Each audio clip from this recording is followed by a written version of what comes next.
Taxi ஆப்பின் உத்தரவாதம். Trip cancellation இல்லை, extra payment இல்லை, நியாயமான கட்டணம். இதுவே ஃபாஸ்ட் ட்ராக் டாக்ஸி ஆப்பின் உத்தரவாதம்.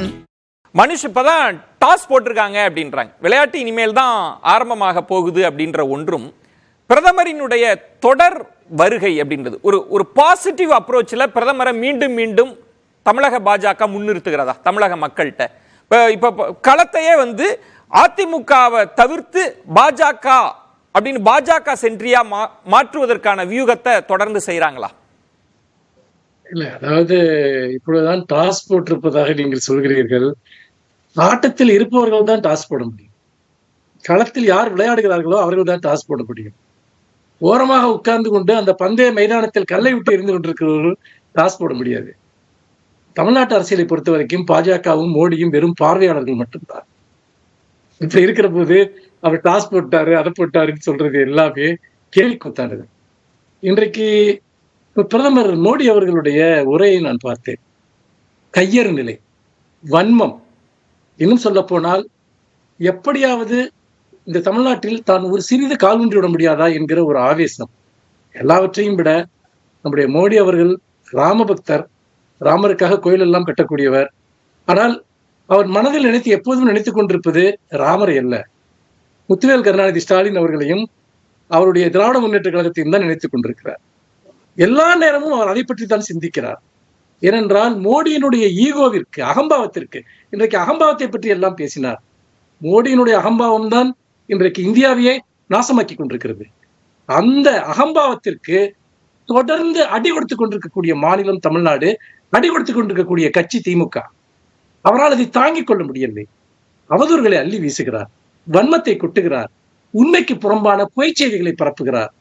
அதாவது திமுக காரங்க கொள்ளையடிச்ச பணத்தை எல்லாம் நாங்க திரும்ப பெறுவோம் அப்படின்னு இன்னைக்கு பேசுறாரு.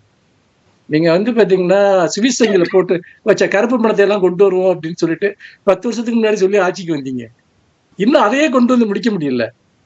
என்ன உங்களுடைய கமிட்மெண்ட் என்பது என்ன? இந்திய அரசியல் இது நீங்க சொல்றீங்க பார்வையாளர்கள் எப்படி டாஸ் போட முடியும் அப்படின்றீங்க.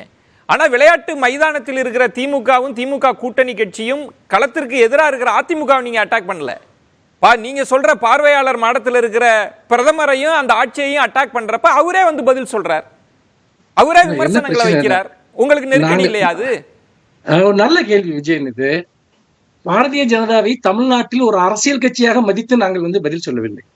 அங்கே ஒன்றிய அரசியல் அமர்ந்து கொண்டு தமிழ்நாட்டு நலன்களுக்காக செய்கிற, நலன்களுக்கு எதிராக செய்கிற வேலைகள், ஒரு இறையாண்மை மிக்க ஒரு அரசை செயல்படாமல் தடுக்கிறது, அப்புறம் தமிழ்நாட்டிற்கு தொடர்ந்து பாரபட்சம் காட்டுவது, இந்த அதிகாரத்தை எதிர்த்துத்தான் நாங்கள் போராடுகிறோமே தவிர எங்களுக்கு சமமான ஒரு கட்சி அல்ல தமிழ்நாட்டில் பாரதிய ஜனதா. ஒருபோதும் நாங்கள் அதை ஒரு அரசியல் கட்சியாக தமிழ்நாட்டில் மதிக்க மாட்டோம்.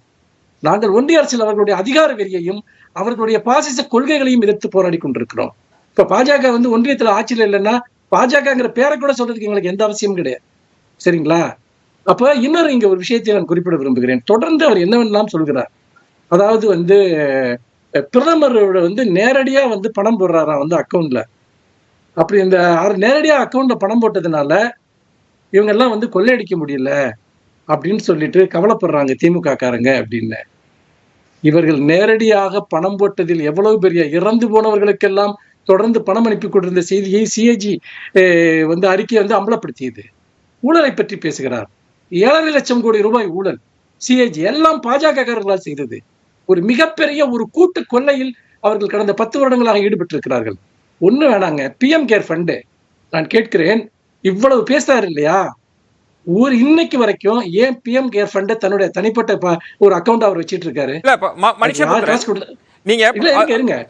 என்னுடைய கேள்வின்றது நிறைய விமர்சனங்கள், நிறைய விவாத பொருள்கள் இருக்கு பிரதமர் பேச்சுல. நான் கேட்பது, மீண்டும் மீண்டும் பிரதமரை வரவழைப்பதன் மூலம் தமிழ்நாட்டை எங்கள்கிட்ட ஒரு வலுவான பிரதமர் வேட்பாளர் இருக்கிறார், மாற்று தரப்புல அப்படி இல்லைன்றதை நிரூபிக்க முயல்கிறார்களா? அது அவங்களுக்கு எந்த பலனையும் தராதான்னு கேட்கிறேன்.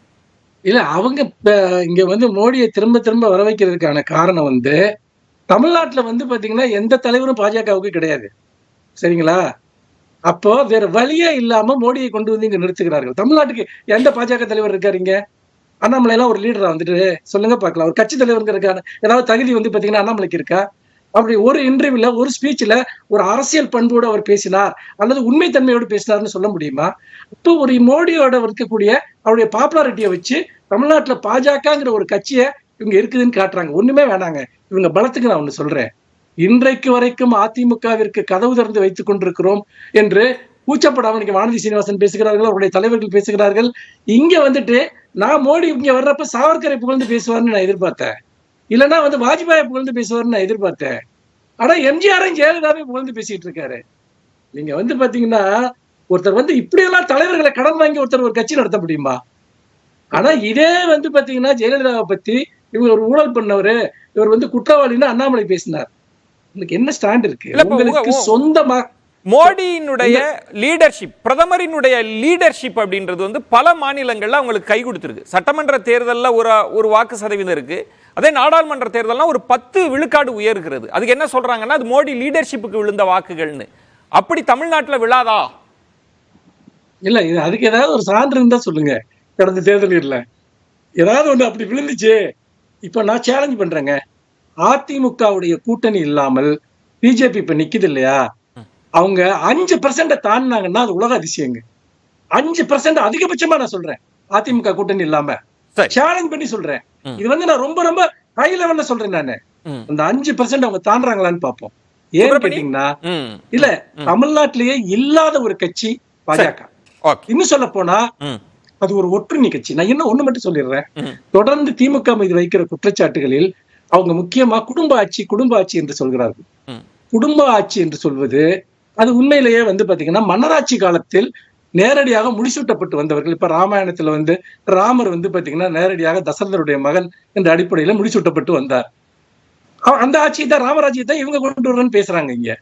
ஆனா இன்னொரு பக்கம் நீங்க பாத்தீங்கன்னா அடிப்படையில ஒரு ஜனநாயக நாட்டுல ஒரு குடும்பத்தை சேர்ந்தவர்கள் அவர்கள் மக்களிடம் வாக்குகளை பெற்று ஆட்சிக்கு வருகிறார்கள். இதற்கு அரசியல் சாசன தடை இருக்கிறதா? நீங்க அவர்கள் செய்தார்கள், முறைகேடாக செய்தார்கள் என்று சொன்னால் கேட்க உங்களுக்கு உரிமை இருக்கிறது. ஆனால் அடிப்படையில் வேறு எதுவுமே தமிழ்நாட்டினுடைய ஒண்ணு மட்டும் சொல்லிடுறேன். தமிழ்நாட்டு அதாவது இந்தியாவை உலக அளவுல மிகப்பெரிய பொருளாதாரமா வளர்ந்து விட்ட நாடா முதல் 3 பொருளாதாரங்களில் ஒன்றாக கொண்டு வருவேன் என்று இன்னைக்கு மோடி பேசுகிறார். தமிழ்நாடு இந்தியாவை கொண்டு வருவேன் என்று பேசுகிறார்.